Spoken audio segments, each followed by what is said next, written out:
चित्र पाहिल्यानंतर तुमच्या लक्षात आलं असेल, अर्थात किल्ले पन्हाळगडावर बाजीप्रभू देशपांडेंच्या पुतळ्याच्या समोर मी उभारलोय आणि यानंतर आपण किल्ले पन्हाळगडाचं दर्शन घेणार आहोत, हो ते खास ड्रोनच्या द्वारे.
तीन दरवाजा अर्थात किल्ले पन्हाळा, याच किल्ले पन्हाळावर इंटरप्रिटेशन सेंटरचे उद्घाटन होणार आहे. 6 मार्च रोजी मुख्यमंत्र्यांच्या हस्ते याचं उद्घाटन होणार आहे.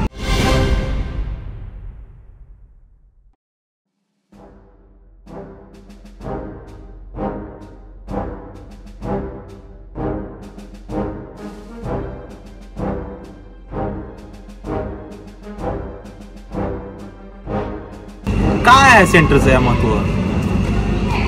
ऐतिहासिक पन्हाळ्याचं महत्व इतिहासात काय, इतिहास काय सांगतो, इतिहास काय साक्ष देतो, 3D मध्ये वर्णन करणार आहे इंटरप्रिटेशन सेंटर.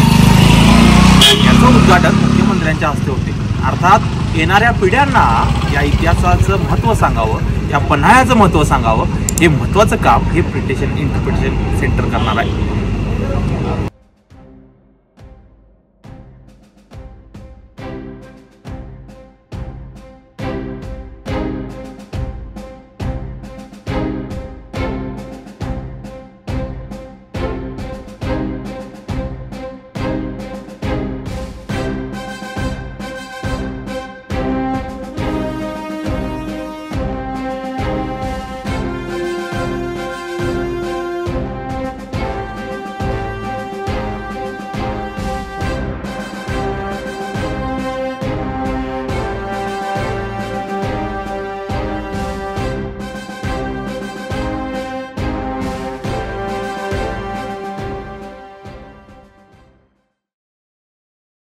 अशाच नवनवीन अपडेट्ससाठी डिजिटल कोल्हापूर चॅनेलला सबस्क्राईब करायला विसरू नका. आमच्या फेसबुक, इन्स्टालाही नक्की फॉलो करा.